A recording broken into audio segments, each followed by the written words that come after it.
आज शक्तीस्थळामध्ये ठरल्याप्रमाणे मासिक हवन कार्य नुकतेच पार पडले।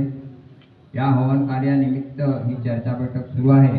या चर्चा बैठकीमध्ये स्वयं भगवान बाबा हनुमानजी उपस्थित आहेत, त्यांना माझा प्रणाम। तसेच महान त्यागी बाबा जुमदेवजी उपस्थित आहेत, त्यांना माझा प्रणाम। उपस्थित सर्व सेवक सेविका व बालगोपाळांना माझा नमस्कार।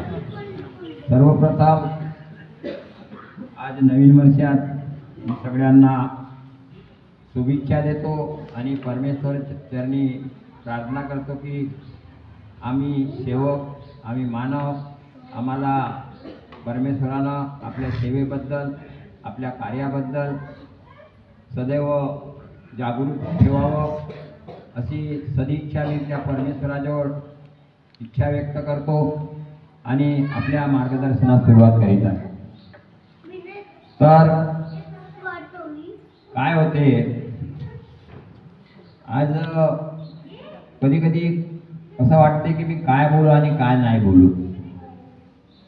कारण कोणताही एक व्यक्ती जर चांगला आहे, आपण ज्याला गुरु म्हणतो, गुरु बिना ज्ञान नाही असं म्हणल्या जाते।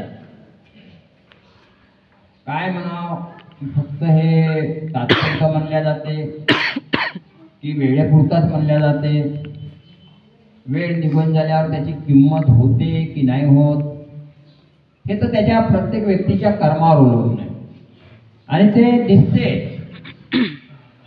की ज्या वेळेला त्याच्यावर वेळ असते तो त्या गुरुची किती किंमत करते, त्या व्यक्तीची किती किंमत करते आणि त्याची वेळ निघून गेल्यानंतर तो किती किंमत करते। हे सगळं याचा इतिहास जो आहे हा परमेश्वराच्या जवळ साक्षात आहे।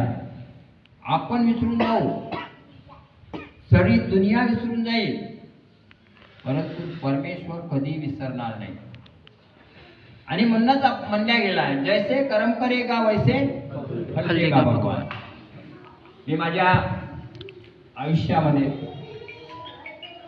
मी पाहतो, मी मार्गात होतो नव्हतो पहिले, मी माझं जीवन चरित्र पाहिलं, भाऊबंद पाहिले, नाते रिश्ते पाहिले, सगळं काय पाहिलं, खूप काही पाहिले, खूप काही केलंय त्यांचं, मनातून त्यांना मानलंय, परंतु त्याचं मला काय भेटलं। आज विचार करतो मी कधी कोणासोबत हे करण्याचा प्रयत्न केला नाही, चाहे ते नाता असो, रिश्ता असो, काही असो, मला नाही पटलं त्यांच्या दूर राहतो। परंतु कारण मला माहित आहे मी जर चांगले कर्म करत आहोत तर त्याचे फळ, त्याचे मी एखाद्याला चांगलं समजावत आहोत आणि तो ऐकत नसेल, तो चाहे कोणी असो, तर त्याला एक ना एक दिवस त्याचे परिणाम सामोर येतीलच, याच्यात काही शक नाही, एक ना एक दिवस। कारण मी आजपर्यंत माझ्या इतिहासात पाहतो, माझ्या परिवारापासून, माझ्या नात्यारिस्त्यापासून ज्यांनी लोकांनी माझ्या चांगल्या विचाराची अवहेलना केली, माझ्या चांगल्या विचाराला त्यांनी कधी मी त्यांना परक समजलं नाही, दुसरे समजलं नाही।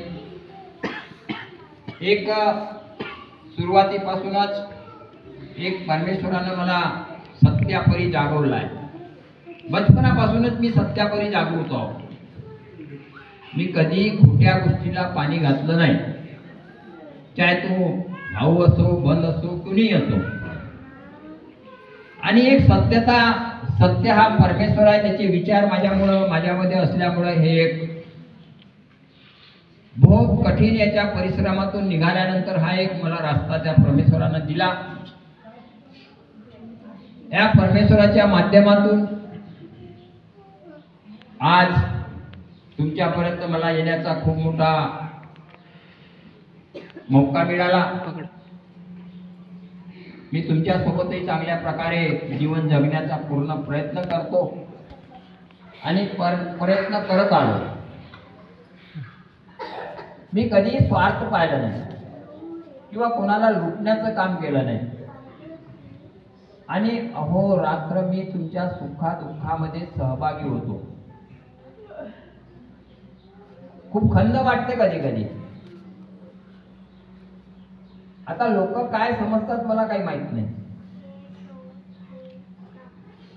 माझा आत्मा, माझा परमेश्वर गावात देते की मी कोणालाही चांगलंच सांगितलं किंवा मी जे मी काम केलं चांगलंच केलं.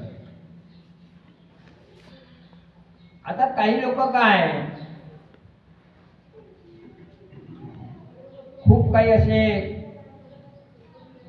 धर्तीवर जीवजंतू आहेत.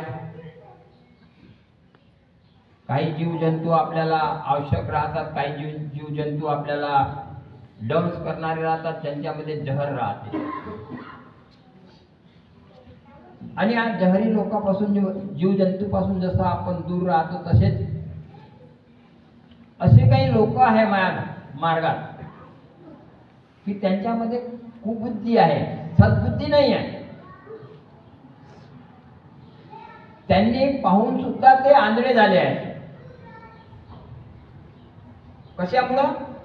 मोह माया अहंकारामुळे. त्यांना दिसते सगळं की आपण जे काही करत आहोत, जे काही होत आहे ते गलत आहे, आपण गलत करत आहोत.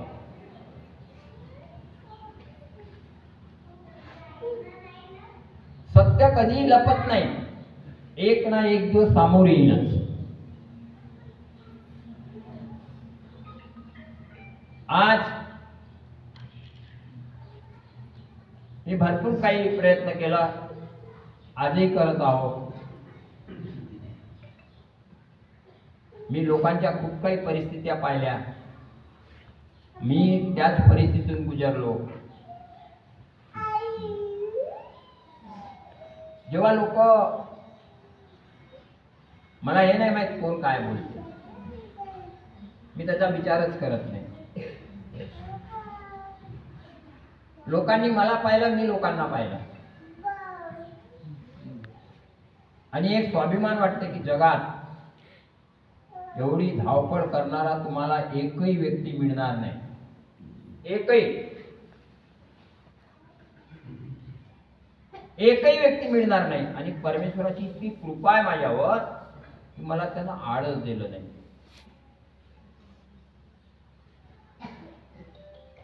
किंवा कोणाचं वाईट व्हावं असं कधी मी सोचलंच नाही जिंदगीत.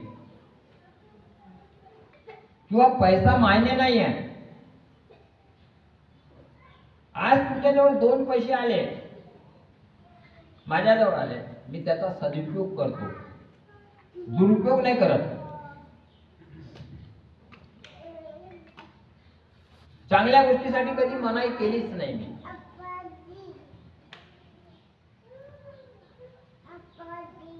आज मी पाहिलं माझे एक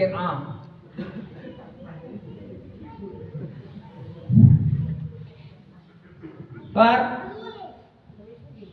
आज पूर्वी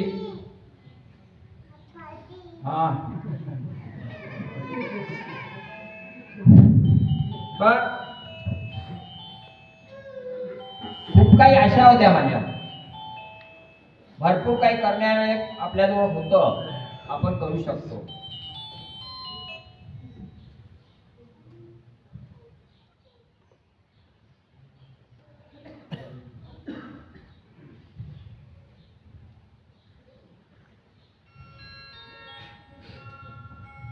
मी एखाद्याला जर चांगल्या करण्याचा प्रयत्न करतो, त्याला माझ्या मार्गदर्शनातून मार्गदर्शन करतो. स्वाभिमानी माणसं नाही ऐकत,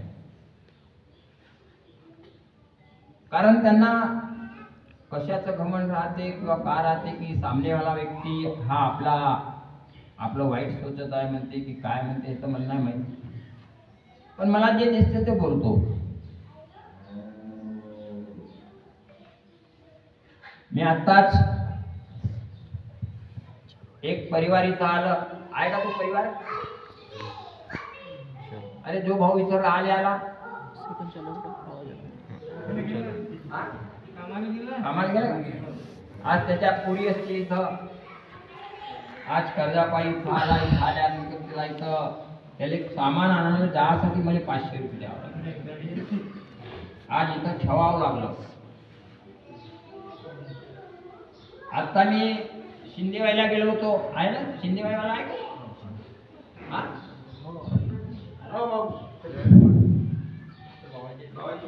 नाही नाही नाही, ते काय हा त्यांचा फोन आला मला, साहेब म्हणजे माझी मान वगैरे कमर वगैरे तेडी झाली आहे, हात ढिला पडल्यासारखं झाला आहे, आम्ही नागपूरला येत आहोत. रात्र सायंकाळची वेळ होती, मला इतक्या रात्री हा येईल. अनायसे मी यांना मी तुमच्या गावी एक ना एक दिवस येतो असं शब्द दिलं होतं, जेणेकरून यांच्या गावालाही जाता येईल. पुन्हा एक आपल्याकडे नेहमी हवनाला येतात त्या भावाजीच्याही गावी जाता येईल, एकाच रोडवर आहे. आणि पुन्हा तिसरा गाव होतं एक नवीनच मार्गात आलेला, हा कोणतं गाव होतं? आंबोली. बीसी जवळ आंबोली आहे, तिथेही जायचं होतं. आणि मी याला सांगितलं आजच्या दिवस थांब, उद्या तुझ्याकडे येत आहोत. दुसऱ्या दिवशी सकाळी मी त्याच्या गावाकडे गेलो. त्याच्या गावी गेल्यानंतर याला पाहिलं, याची मान तेवढी होती, हात मी गेल्याबरोबर याची मालिश केली आणि अवघ्या काही वेळातच चांगलं झालं.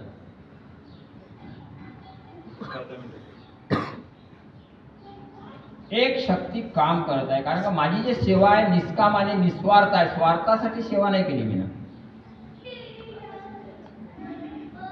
मला माहित आहे माझा भगवान काय आहे. जेव्हा मी याच्या गावावरून निघालो, हा व्यक्ती मला किती पैसे होते माहित नाही, मला किती देत होता, मला 2 होतं का 3 होते येण्या जाण्यासाठी, 4 का 5,000 रुपये हा मला साहेब तुम्ही इथपर्यंत आले येण्या जाण्याचा खर्च म्हणून देत आहो म्हणे. मी म्हणलं मी खर्चा पैशासाठी नाही आलो, पैसे घेण्यासाठी नाही आलो.